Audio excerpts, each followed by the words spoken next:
야담상회를 찾아주신 선비님들 감사드려옵니다. 야담상회, 오늘의 이야기 시작합니다. 옛날 옛적 정처 없이 떠돌아다니는 한 나그네가 아름드리 떡갈나무 잎이 우수수 떨어져 이리저리 바람에 휘날리는 하늘을 올려다보고 있었습니다.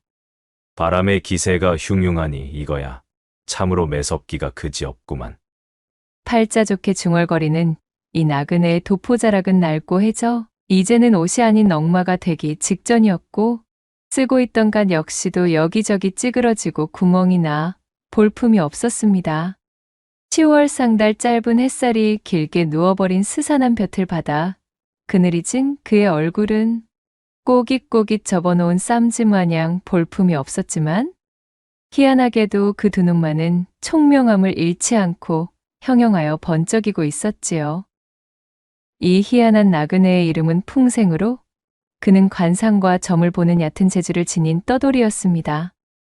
그의 밥벌이가 또한 참으로 기고하면서도 재미있었는데, 우선 그 첫 번째로 일단 발길 닿는 곳까지 걷고 또 걸어 당도한 아무 주막에나 몸을 의탁하는 것이었지요. 그런 다음 말주변으로 주모를 살살 엮은 후 객방 한 자리에 전방을 차리는 것이 두 번째였습니다. 마지막으로 세 번째는 그렇게 한 자리 차지한 주막에서 오가는 객손들에게 정궤를 내어주며 그 삭스로 숙식을 해결하는 방법으로 지금껏 여행을 하고 있던 차였습니다. 그런 풍생이 이곳 가변 나루터에서 하루 묵을 곳을 찾고 있었지요. 내 물어물어 저작거리를 기웃거려 보니 분명 저 근방 어딘가에 행락객이 당도하는 외딴 주막이 있다는 소리를 들은 것도 같은데. 그는 낮 시간 저작거리를 돌아다니며 들어둔 이야기의 기억을 되살려 발걸음을 재촉하였습니다. 그러는 사이 해가 완전히 기울어 상기슬게 걸릴 즈음이 되자 풍생은 스산함이 남아있는 외딴 주막에 당도할 수 있었지요. 그는 자신의 전매 특허인 굵직하고 침착한 목소리로 비밀스러운 사연을 한가득 품고 있는 선비인양 목을 가다듬고는 입을 열었습니다. 주모, 손님 받으시구려. 풍생이 도포자락을 휘날리며 주막 안쪽으로 찾아들었습니다. 안 그래도 오가는 길손 하나 없어 평상에 앉아 적적하게 곰방대를 빨아대던 주모가 사람의 인기척을 듣고 튀어나와 반갑게 풍생을 맞이하였어요. 아이고, 어서 오셔요. 손이 없어 조용하던 차에 아주 마침 잘 드셨소. 자, 여기로. 응? 어랍쇼? 아니, 어째 우리 나그네님 행색이 쪼매초라한 것이. 미안하지만 방삭순 물론 있으시겠지요? 풍생이 눌러쓴 갓을 슬그머니 올리며 주모 쪽으로 시선을 던지자 여러 사연의 풍파를 맞아 여기저기 건조해지긴 하였지만, 제법 젊었을 적의 미모를 지니고 있는 듯한 품새의 여인이 반가운 목소리를 내다 말고 풍생의 행색을 보고는 의심의 눈초리를 쏘아보내고 있었습니다.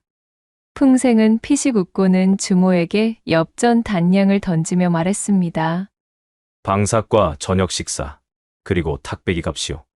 나머지는 주모의 객손 맞이하는 태도가 참으로 형편없어 분발하라는 뜻으로 던지는 내 성이요. 내 하룻밤 머물고 가리다. 날씨가 제법 스산해지는 중이니 강에는 군불이나 좀 넣어주시구려.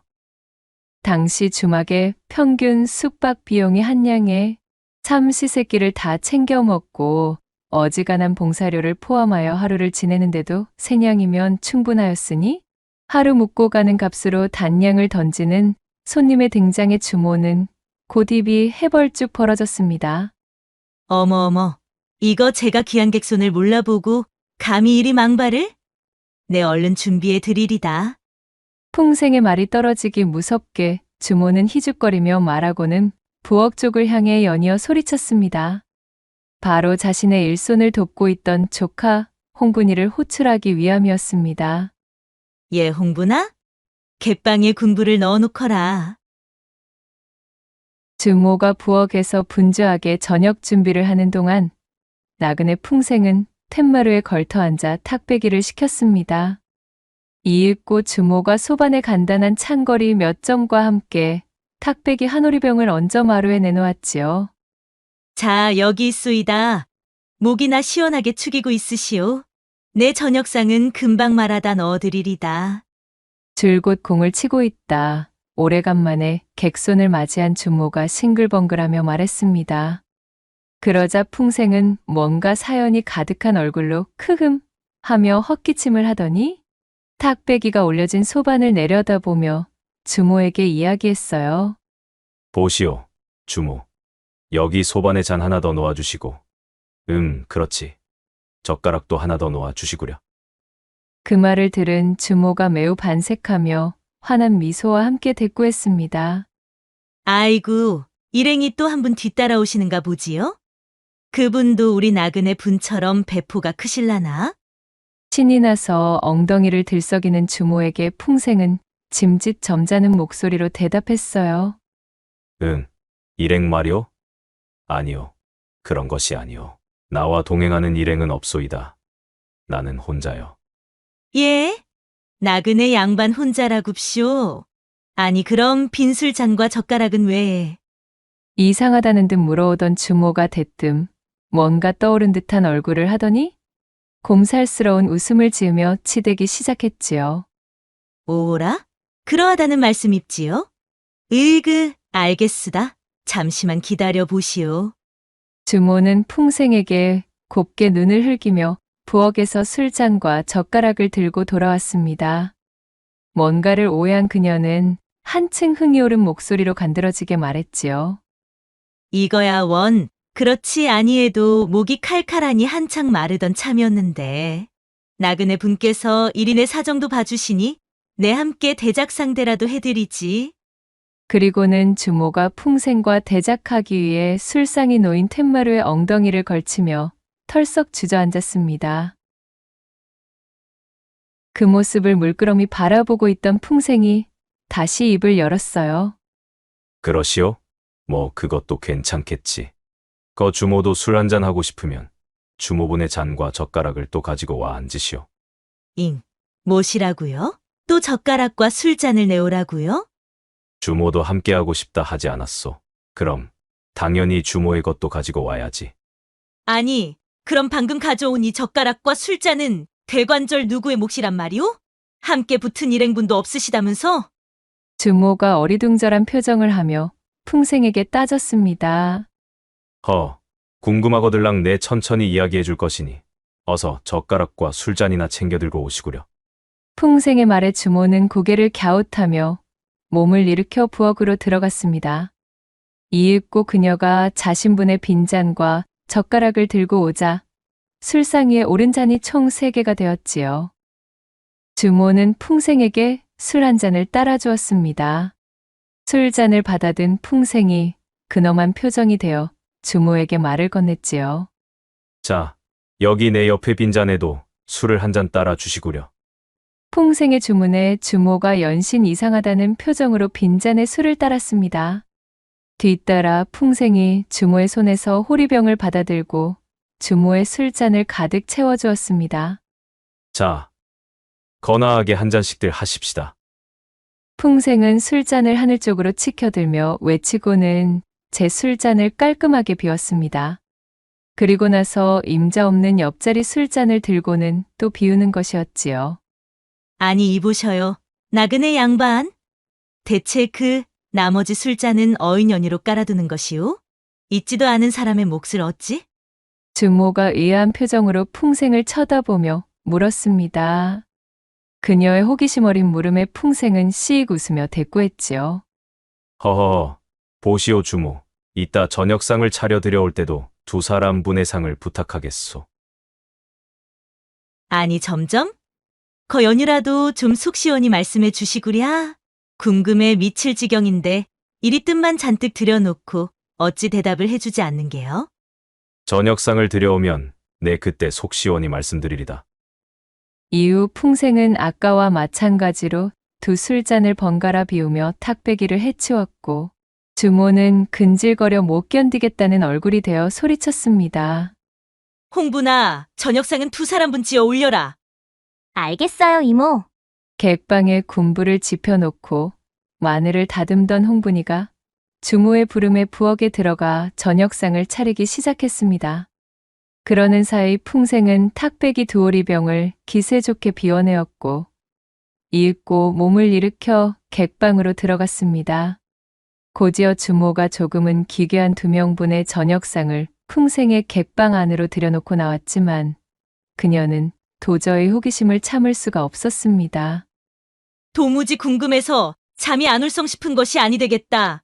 대체 아까부터 왜 2명분을 준비해달라 하는지 묻지 않고는 내 소병이 나도 단단히 날 것 같으이. 주모는 다락에서 고이고이 보관해둔 도라지줄을 꺼내들고 풍생의 객방으로 찾아들었지요. 보시오 나그네 양반. 내 정말이지 귀한 객손에게만 한 잔씩 내어드리는 20년 묵은 도라지주요. 어디 그 맛이나 한번 봐보시구려. 주모는 사람 좋은 웃음을 터뜨리며 풍생에게 엉덩이를 붙이고 앉았습니다. 풍생은 살며시 미소 지으며 또다시 빈잔을 가지고 오라고 일렀지요. 주모가 자신의 잔을 가지고 다시 자리로 와보니 이 기이한 나그네가 글쎄 자기 밥을 한 숟갈을 떠먹고는 자리를 바꿔 다른 밥도 한 숟갈을 먹는 것이었습니다. 차려진 찬도 그런 식으로 2명분을 집어먹더니 도라지주도 마찬가지로 자기가 한 잔 마시고는 빈자리로 옮겨가 거기 놓인 술잔을 또 들어 연거푸 마시는 것이었지요. 그 꼴을 가만히 보고 있던 주모가 드디어 참지 못하고 물었습니다. 이보시오 나그네 양반. 대관절 무슨 사연이 있기에 그리 매번 2사람분의 식사와 술상을 받는 것이오? 네, 이것이 궁금하여 도무지 오늘 밤 잠에 들지 못하겠으니 제발 그 연유나 좀 가르쳐 주시오. 주모가 계속해서 조르고 또 조르자 풍생이 마지못해 털어놓는다는 듯 겸연쩍게 웃으며 입을 열었습니다. 허참, 사실 뭐 그리 큰 연유가 있는 것도 아니외다. 그저 어릴 적부터 한 동네에서 한시에 태어나 서당에서도 함께 공부하며 장차 나라를 위해 큰일을 하자던 중마고우가 그만 작년에 이승을 하직하고 말았다. 내 그 친구와 해둔 약조가 있었거늘 약조를 지켜내기도 전에 친구가 먼저 떠나고 말았으니 원통한 마음에 맡기니마다 그 친구의 분을 챙기고 있는 것뿐이라. 여기까지 말한 풍생은 더 이상 말을 잇지 못하고 고개를 늘어뜨렸습니다. 어느새 그의 어깨를 들썩이며 얼큰한 눈물을 토해내고 있었지요. 누가 보더라도 말 같지도 않은 뻔히 보이는 수작질이었지만 하필이면 이 외딴 주막의 주모에게 직격으로 통할 줄은 또 누가 알았겠어요. 이 모습을 본 주모는 너무나 감격하고 말았습니다. 제 한 몸 추스리기 바빠 모두가 각자 도생하는 이 메마른 세상에 아직도 이리 의리와 교우를 중히 여기는 사람이 남아있었구나 싶은 마음이었어요. 주모는 행색이 초라하나 그 그릇이 담대한 이 풍생에게 묘한 호감이 돋기 시작했습니다. 그런 사연이 있는 줄도 모르고 이리 방정맞게 귀찮게 굴었구려. 자자, 사내 대장부가 어디 그리 눈물이 많아서야 쓰겠수? 내 잔 한번 받으시고 울음 그치시오. 오늘은 객손도 없고 나도 오늘 장사는 그만두고 우리 나그네님이랑 잔이나 더 나눠야겠수. 주모가 몸을 들썩이며 더욱 풍생의 곁으로 다가앉으며 말했습니다.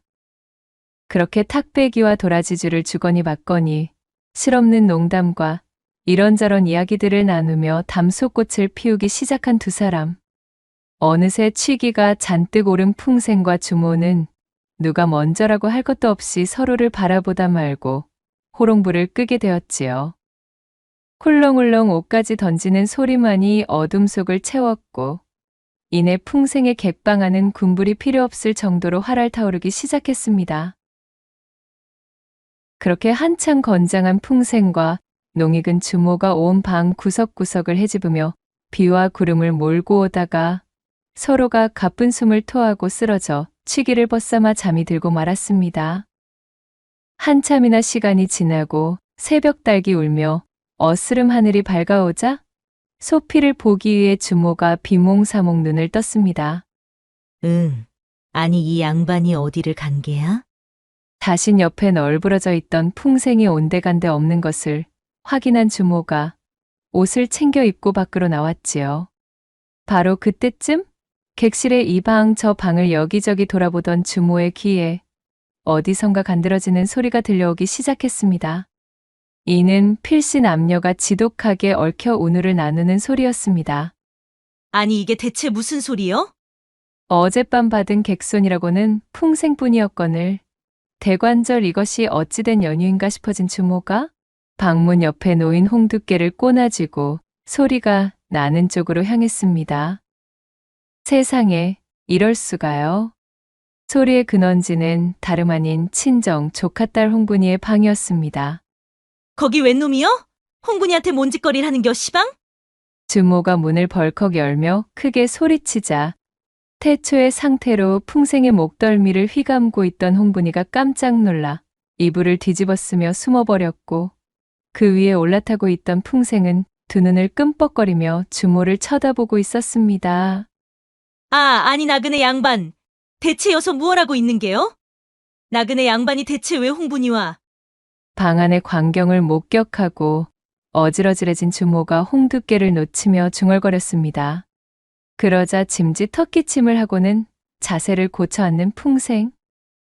이윽고 옷을 고쳐 입은 풍생이 매우 점잖은 목소리로 천천히 말했습니다. 보시오 주모. 어젯밤 나는 주모와 회포를 거나하게 풀었기에 불만이 없었소만. 저기 내 먼저 간 서당 친구는 술만 마시고 혼자 잠들어야 하는 신세 아니오? 이 어찌 딱하지 않을 수가 있었겠소이까. 하여내 어쩔 수 없이 친구의 사정을 살피기 위해 이 처자와 거사를 나눈 것이니 너무 노여워는 말아 주시오. 입을 쩍 벌리고 풍생의 궤변을 듣고 있던 주모는 너무 어처구니가 없어 반응하는 것조차 잃어버린 채 넋을 빼고 풍생을 바라보았습니다. 이윽고 정신을 차린 주모가 두 눈에 쌍심지를 켜고 소리쳤지요. 아니 뭐가 어쩌고 어째? 당치도 않은 요소를 늘어놓아도 유분수지. 에라이 이놈의 썩어나 자빠질 놈아. 풍생의 헛소리를 들은 주모는 그 길로 홍두깨를 집어들고 방 안으로 뛰쳐들어가 눈에서 불꽃을 뿜으며 풍생을 작살내려 달려들었습니다. 모골이 송연해진 풍생은 벌떡 일어나며 간밤 친구의 사정을 헤아린답시고 함께 지새우느라 아직도 양볼이 발갛게 물들어 있던 홍분이에게 소리쳤지요. 거 처자, 내 친구가 간밤 아주 즐거웠다고 전해달랍디다 그려. 그리고는 제 집신을 두 손에 거머쥔 풍생은 껄껄 웃으며 맨발로 주막에서 도망쳐 36개 주랭랑을 놓는 것이었습니다. 언젠가 다시 내 손에 잡히면 아주 요절을 내버릴 줄 아시오. 주모는 분이 풀리지 않은 채 씩씩 콧김을 뿜으며 저만치 도망가는 풍생의 뒤통수를 향해 고함을 질러버렸지요. 그로부터 얼마나 시간이 흘렀을까요? 지친 발걸음으로 초행의 험준한 고갯길을 넘어가던 풍생은 제 뱃속에서 꼬르륵거리며 밥을 달라 농성 중인 소리를 듣고는 자리에 주저앉아 버렸습니다. 어이구야, 힘들다 힘들어. 이놈의 고갯길은 어찌 이리도 험준하고 괴팍한 것인가? 나같이 고귀하고 고매하신 선비께서 넘기에는 지독스럽게도 흉측한 고갯길이로구만. 풍생이 침을 탁 뱉으며 볼멘 소리로 중얼거렸지요. 그는 크게 한숨을 뱉으며 퉁퉁 부은 제 다리를 주물렀습니다. 그러고 보니 그전 주막에서 거나하게 한 상 해먹은 뒤로 벌써 달포가 지났구먼. 다음 주막으로 당도하려면 천상 이 고갯길을 넘어야만 한다던데 여서 주막 그림자라고는 코빼기조차 보이지가 않으니원. 쌓인 회포나 거나하게 풀고 싶은데 온몸이 근질근질하여 참을 수가 없도다. 풍생은 그 예전 볼을 발갛게 물들이며 수줍어하던 홍분이의 얼굴을 떠올리며 입맛을 다셨습니다. 그렇게 풍생이 몸을 일으켜 죽을 힘을 다해 고갯길을 넘고 보니 듣던 대로 정말 마을 초입으로 들어서기 전에 갈림길에 조그마한 주막이 하나 눈에 들어오는 것이었습니다. 드디어 살았다 싶어진 풍생이 마지막 힘을 쥐어짜 주막으로 당도했습니다. 보시오, 주모. 여기 손님 한 명 받으시구려. 풍생은 힘껏 목소리를 가다듬으며 본래의 경박함을 감춘 예의 그 점잖은 척을 잔뜩 뒤집어 쓴 채 주모를 호출했습니다. 예, 나갑니다요. 마당으로 들어선 풍생의 목소리를 듣고 주모가 나오며 외쳤습니다. 이번 주막의 주모는 나이가 꽤나 있어 보이는 주모였지요. 주모의 외견을 확인한 풍생이 혀를 차며 실망감 가득한 목소리로 조용히 이번에는 즐거움을 뽑아먹기 글렀다며 중얼거렸습니다. 예, 객손 양반, 뭐라고 하셨소? 아니 왜다. 내일 일단 국밥과 탁배기 한 사발부터 먼저 하고 오늘 묵어갈 예정이니 방 하나 주시오. 그래요, 그럽시다. 마당 밖에 우두커니 서 있지 말고 이리 안으로 들어오시오. 예, 복내야, 객손 오셨다. 궁불 지피거라. 제 여식을 호명하는 듯한 주모의 외침을 들은 풍생이 아쉽게 되었다 싶었던 차에 마침 잘 되었다 여기고는 눈을 빛내며 부엌 쪽을 바라보았습니다. 이윽고 젊은 처자 하나가 짜증이 가득한 몸짓으로 털레털레 부엌에서 나오며 외쳤지요. 아이씨, 엄해요. 그만 좀 부려먹으란 말이여. 하루 종일 일하느라 온몸 마디가 아프다고요. 아니 못이여, 저런저. 야이 망할 거사. 느가 집구석서 하는 것이 못이가 있다고. 고로코름 유세여 유세가. 잠자코 객손 맞을 준비나 썩 하지 못하겠어? 으휴, 내 팔자야. 복내라 불린 처자는 이를 드러내며 짜증을 내곤 획하니 부엌으로 도로 들어가 버렸습니다. 주모는 으르렁거리는 표정으로 복내의 뒷모습을 흘겨보다 이내 풍생을 향해 몸을 돌리고는 겸연쩍은 듯 말했습니다. 아이고, 객손 양반, 이거 민망스러워서 어쩝니까요? 저것이 늦음하기 가진 제 여식인디 보시는 바와 같이 애비 없이 잘 한 통에 버르장머리라고는 눈을 씻고 찾아볼래야 찾아볼 수가 없으니 쪼까 양해 부탁드립니다요. 뭐 그런 말씀을 다 하시오. 본디 자식 이기는 부모가 어디에 있겠소? 객손들 눈치 봐가며 양해를 구할 일이 아니니 전혀 심려하지 마시구려. 그나저나 주모께서는 어찌 깊은 사연이 좀 있어 뵙니다마는. 이 몸이 이리 늙어 낮아빠지기 전에는 그래도 저쪽 개성바닥에서 나름대로 이름 있는 기녀롭게 날려본 역사가 있습지요. 헌데 어쩌다 보니 이렇듯이 그 애비가 누군지도 모르는 딸아이 하나를 얻고 난 뒤로는 퇴기 신세가 되어 흘러들었고 이놈의 조그만 주막 하나 겨우 건사하여 꾸려가고 있지를 않았겠소? 조선 팔도에 이쯤 되는 사연 없는 이가 어디 있겠소마는 대충 그러한 사연이 왜다? 대답을 마친 주모가 자신의 지나간 세월을 곱씹듯 주름이 진 눈웃음을 흘리며 쓸쓸하게 웃었습니다. 풍생은 주모의 대답을 듣고는 평상에 앉아 한동안이나 잠자코 생각에 잠겼지요. 그는 복례가 들어간 부엌과 주모를 번갈아서 바라보더니 이내 힘차게 고개를 끄덕였습니다. 쏘은살을 닮은 시간은 하염없이 흘러갔습니다. 풍생이 주막에 당도한 날로부터 달포가 지난 시점이었지요. 그 시절 작고 한산하던 이 주막집에는 새로운 객방이 들어섰습니다. 바로 이 주막방의 가장 구석방에 호련히 등장한 자칭 도사 나그네가 자리를 잡은 까닭이었습니다. 두말할 것도 없이 도사의 정체는 풍생이었지요. 그는 이 주막에 흘러들어 늙은 주모의 사연을 들은 이후 이곳에 진을 치고 뿌리를 내린 것이었습니다. 나름대로 그간 여기저기 굴러먹으며 다져온 그의 잔재주가 신통하였기에 그가 봐주는 관상의 정괴나 사주팔자 해몽풀이가 그럭저럭 적중력이 괜찮았던 모양으로 오고 가는 객손들을 상대로 꽤 장사가 되는 터였습니다. 그렇게 이 주막만의 특산물처럼 여겨져 객손들의 이목을 끌자 신이 난 주모가 그를 눌러 앉히게 되었고 그렇게 맨 끝 객방의 장기 투숙을 하게 되었지요. 이것이 나그네 풍생의 입장에서도 제법 쏠쏠했던 것이 제 남편의 바람기가 사주에 깃들어 있나를 알아보고픈 아낙네들이 점을 보기 위해 방문하는 일이 띄엄띄엄 있었습니다. 그리하면 풍생은 아낙들에게 이 핑계 저 핑계를 대고 저주와 애군을 쫓아낸다는 미명 아래 그녀들을 꾀어내 야음을 틈탄 한바탕 주물럭 잔치를 벌일 수 있었던 것이었지요. 다음 날 아침 얼굴이 발갛게 물든 아낙네가 황급히 주막을 빠져나가고 나면 풍생은 배를 두드리며 거하게 한상 차려먹은 얼굴이 되어 만족의 웃음을 내뱉곤 하였습니다. 때로는 탁배기에 취한 손님들이 즉흥적으로 사주팔자를 보고 가기도 하여 풍생은 그럭저럭 돈 품께나 벌고 있었으나 주막집의 숙식비로 주모에게 돈을 내어주는 법은 없었습니다.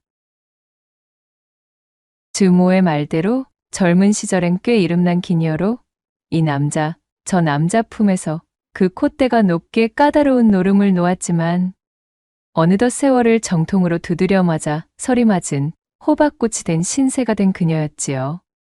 탁배기를 거르고 국밥을 마는 주막집, 주모의 신세로 전락하게 된 자신의 인생이 참으로 더섭고 귀구하여 한숨만 내놓던 차에 이 기묘한 나그네 풍생의 방문과 함께 주막이 번성하고 또한 몸이 들떠 간지러운 밤이면 자신의 여식 복례가 잠든 것을 확인한 이후 몰래 구석방의 풍생에게로 발걸음을 향하고 말았던 것입니다.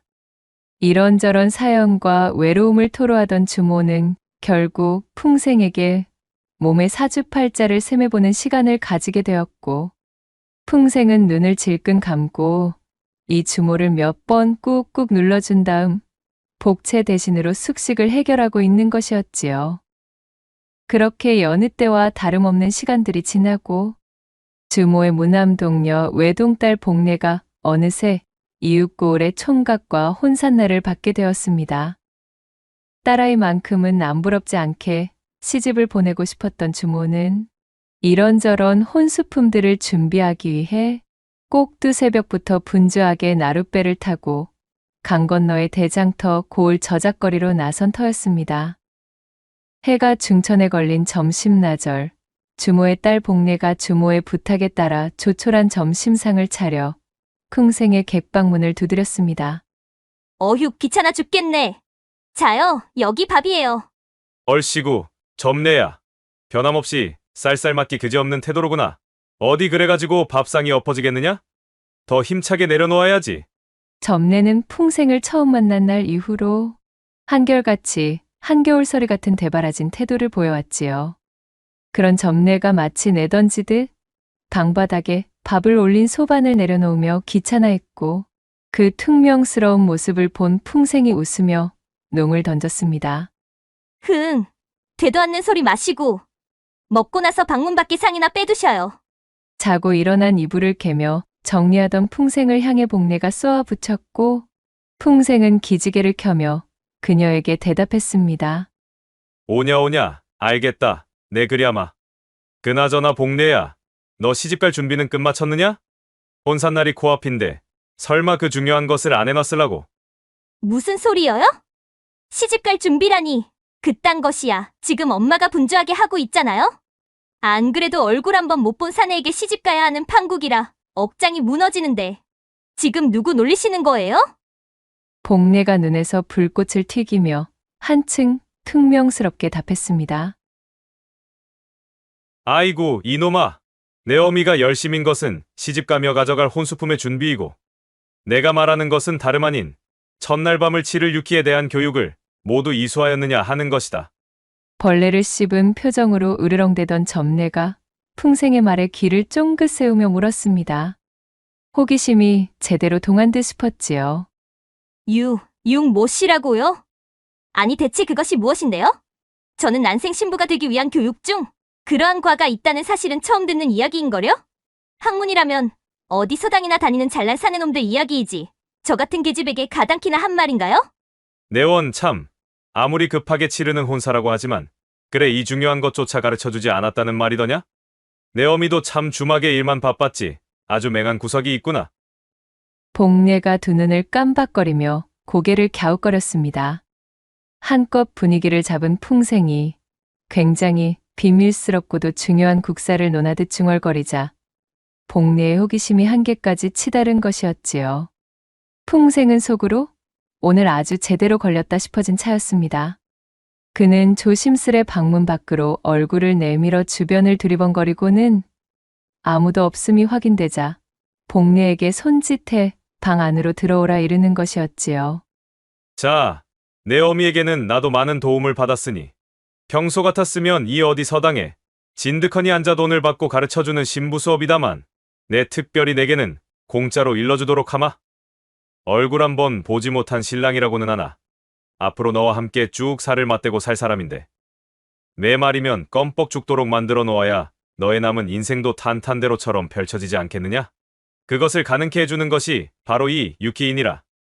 풍생이 정자를 틀어안고 연설을 시작하자 그간 풍생을 하찮게만 바라보던 복례의 눈이 어느새 초롱초롱 빛나기 시작했습니다. 자, 모름지기 신부라 하면 말이다. 초야의 신랑에게 유키, 즉 6가지 기쁨을 주어야 백년해로를 하는 법. 착, 온, 요, 요본, 감창, 지필, 이렇게 6가지 단계를 연습하고 꾸준하니 갈고 닦아야 비로소 좋은 신부감이 될 수 있는 것이란다. 이것을 통달하게 되면 그야말로 시집가서 소박 맞을 걱정은 일절 메어두어도 좋지. 어디 그뿐이겠느냐? 신랑을 내 손아귀에 쥐고 곶감마저 내 마음대로 흔들 수가 있으니 이것은 비기 중에 비기라 칭해도 손색이 없을 것이라 이 말이렸다. 착 뭐라고요? 온, 요, 또 모시기. 에익 짜증나. 아니 대체 그래서 그 6가지들이 무엇이냔 말이에요. 하나도 모르겠잖아요.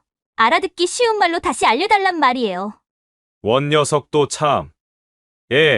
그러니까 그것이 우선 첫째로 자기라 함은 그러니까 이 사내의 대들보를. 한창 신이 나서 이리저리 사설을 읊던 풍생의 이야기에 귀를 쫑긋 세워 듣던 복례의 숨소리가 어쩐지 점점 더 가빠지고 있었습니다. 양 볼이 발그스름 익으며 올라오는 모습을 본 풍생이 이쯤 익었으면 되었다 싶어 이를 드러내고 웃으며 말했지요. 이거야 원. 백날 말로 하는 교육에는 모름지기 한계가 있는 법이로고. 어디 그럼 너의 학습 태도가 매우 우수하니 나와 함께 실습을 하면서 차근차근 진도를 나가봄이 좋겠구나. 풍생이 방문을 굳게 걸어 잠그고 옷고름을 풀기 시작했습니다.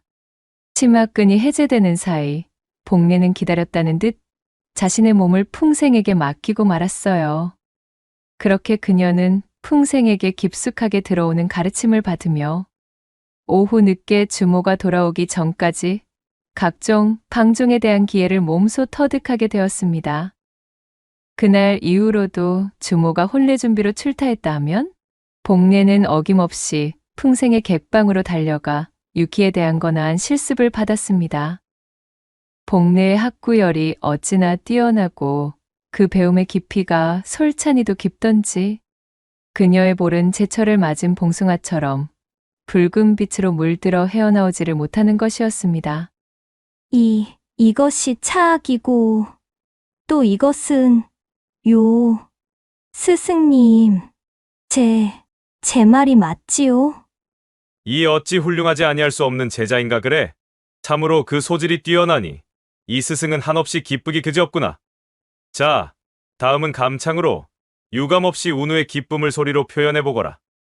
삐딱한 태도에 쌀쌀맞고 냉랭하던 불량 학동 복례는 어느덧 풍생이 마련한 유키 서당의 우수한 우등생이 되어 사내 하나 혼을 빼먹는 것은 누워서 떡 먹기인 훌륭한 인재로 성장하게 되었지요. 다음 달의 첫 분할, 마침내 복례는 연지곤지를 두르고 시집을 가게 되었습니다. 그리고 대망의 초야를 치르는 시간이 되었고 복례는 그간 탄탄하게 교육받은 풍생의 유키론에 따라 그야말로 신랑을 철저하게 도륙내듯 찜쪄먹게 되었습니다. 그날로 혼이 쏙 달아난 신랑은 가녀린 비명을 지르며 헐레벌떡 신방에서 도망쳐버렸고 도망치는 그 순간에도 마치 면포에 쌓여 쥐어짜진 순두부처럼 모든 기력이 빠져있는 모습이었다는 후문이었지요. 혼인 첫날에 융숭하게 그지없는 기회를 펼치는 바람에 처녀임을 의심받고 소박을 맞아버린 복례가 울며 불며 친정집으로 돌아오자 주모가 연유를 물으며 꼬치꼬치 사정을 캐기 시작했지요. 결국 복례가 모든 사실을 실토하며 풍생의 유키 서당에 대해 낱낱이 고하기에 이르렀으니 아니 뭐야. 내 이놈의 빌어먹을 놈씨를 가만 놔두지 않을 것이구먼. 여식의 고해에 화가 머리 끝까지 뻗친 주모가 묵직한 홍두깨를 잡아들고는 풍생의 객방으로 난입했습니다. 잠에서 덜 깬 표정으로 주모를 올려다보던 풍생은 그녀의 호된 홍두깨 찜질을 벗어날 수가 없었습니다. 그렇게 풍생은 주모의 홍두깨 찜질에 곤죽이 되어 축 늘어져 버렸지요. 주막의 마당에는 풍생이 내던진 단말마가 가득하니 울려 퍼졌습니다. 결국 사건의 전말을 알게 된 주막의 남자 손님들에게까지 문매를 맞고 뒷덜미가 잡혀 관아까지 끌려가 치도곤을 당한 풍생은 모진 고신에 그만 절름발이 신세가 되어 길고 길었던 나그네 방탕질과 주막을 전전하며 풍류를 누비던 행사에서 손을 씻고 얌전히 살아갈 수밖에 없었다는 후문이 전해지고 있사옵니다. 구독과 좋아요, 댓글로 야담상회를 응원해 주셔요. 늘 잊지 않고 야담상회를 찾아주시는 선비님들 시청해 주셔서 참으로 감사하옵니다.